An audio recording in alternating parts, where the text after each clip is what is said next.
This SpongeBob episode is more terrifying and unsettling than you remember.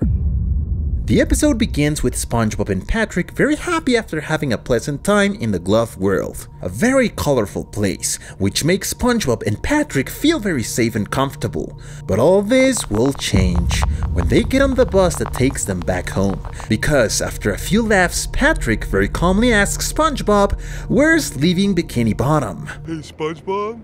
Yeah, Patrick? Where's leaving Bikini Bottom? Where did you see that? At this moment, SpongeBob loses his calmness and realizes that they have taken the wrong bus. SpongeBob begins to scream desperately that they have taken the wrong route. But apparently, all these screams serve for the driver to accelerate, and now they cannot get off the bus. SpongeBob tries to stay calm and tries to approach the driver to resolve the misunderstanding, but it was only a failed attempt. Because of the bus's abrupt movements, SpongeBob flies towards the back. Suddenly, the bus stops in a very solid, dark, and silent place, to which Patrick asks SpongeBob, "Where are they?" Bob, with a fearful voice, replies that they are in rock bottom. Where is this, SpongeBob? Rock bottom? A place completely opposite to the Fair of Glove World, where they were moments before. This place only transmits fear and insecurity to them. The first impressions of this area, it is a complete strange and different place. It's so strange that you cannot even easily identify which bedroom you have to enter, because the signs are not clear at all. And everything gets worse when they see for the first time the inhabitants of this dark place, meeting monsters who have not the slightest intention of helping you. These could serve as a reference that in darkness we can only find monsters and many dangers. A quite mistaken idea, as later SpongeBob will discover that not everything is what it seems. Seconds later, Patrick begins to panic. He starts to get very anxious because he cannot understand the language of the inhabitants or even how they look. And Patrick's first reaction after realizing the reality is simply wanting to go home. It's dark and scary. I don't want to be here. I want to go home. But were they really in a dangerous situation? Or was it just their minds making them have a hard time? Well, what would have happened if they had just kept calm or asked for help? Maybe it was just their uncontrollable fear that prevented them from seeing beyond their terrifying reality. Moments later, SpongeBob tries to reassure Patrick, telling him to wait quietly in that place with a still trembling voice. And he also advises him that if the next bus to Bikini Bottom comes by, he should let him know. Okay, you wait for the bus. Call me if it comes. I'm gonna get a bus schedule. SpongeBob walks to the other side of the street to look for the bus schedules to Bikini Bottom. And we can still see him with a quite nervous and fearful attitude. And suddenly he hears Patrick's voice shouting the bus arrived exactly 5 minutes ago, just at the moment when SpongeBob walked to the other side of the street. In a desperate attempt by SpongeBob to catch the bus, he runs quickly and even tries to fly to climb the huge hill, but all this was in vain, as the bus ended up leaving without SpongeBob.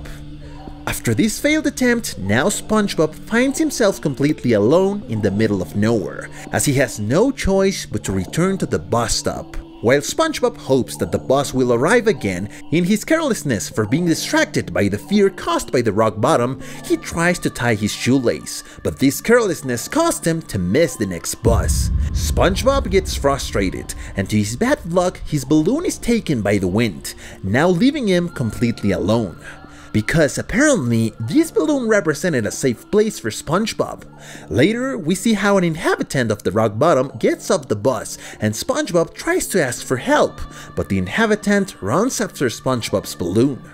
So again, Bob is completely alone in the darkness. For a while, he tries to distract himself as to not feel afraid, and decides to stay at the bus stop until the next bus arrives. But his decision does not go as he thought, as he begins to feel hungry, which forces him to move to the other side of the street to get some food. This scene personally caused me a lot of unease and anxiety, as we see SpongeBob completely desperate, trying to get some food, but we simply see him miss the bus over and over again without any success. This is so frustrating, adding all that fear SpongeBob felt for being in a complete unknown place. As the episode progresses, we see how now SpongeBob's attitude went from being afraid to being very frustrated and angry, because it seems as if the bosses were playing a joke on SpongeBob.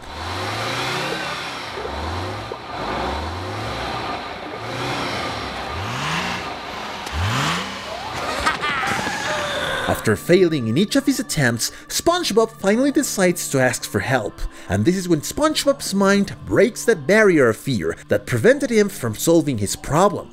Upon arrival, he wants to position himself as the first in line, but not because he was angry and frustrated they were going to let him break the rules, so he had to go at the end of the line. A quite hopeless turn for poor SpongeBob.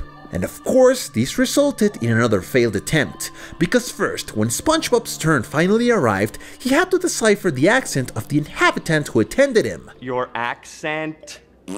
Next bus to Bikini Bottom. Which took him several minutes, and of course, he ended up missing the bus. SpongeBob was very frustrated and angry, and at this moment, he was already more angry than afraid, so once again, he decides to stay in that place until the next bus arrives. But his bravery goes out when he's completely in the dark and again alone in that place. So, to feel a little safer and comfortable, he returns to the bus stop. But his mind takes over again, and the fear of darkness invades him again. And this is when we can see SpongeBob completely terrified, because everything he hears causes him great fear. He even tries to fly to get away from what scares him, but ends up crashing into the wall. And it is at that moment when the first inhabitant he found appears with his balloon, and we see how little by little this inhabitant illuminates the place where SpongeBob is, and this we can interpret it as follows. The fish does not have such a strange and weird appearance like the other inhabitants of the rock bottom. He even had all the intentions of helping SpongeBob from the beginning, only that SpongeBob, being scared to death, could not see beyond.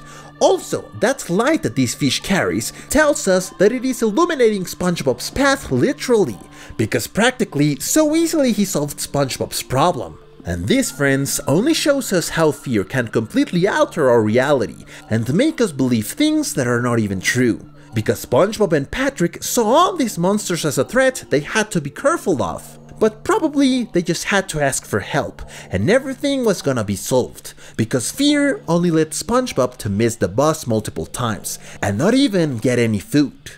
But when he grabs a little courage and approaches to ask for help, he had many more answers. In fact, at the end of the episode, the fish that helped SpongeBob simply dismisses him, saying, "You're welcome." Thank you. You're welcome. Letting him know that he's not as different as he thought. So now you know, friends, don't panic if something like this happens to you. Rather, stay calm and just ask for help. If you have another interpretation for this episode, don't forget to leave your ideas in the comments.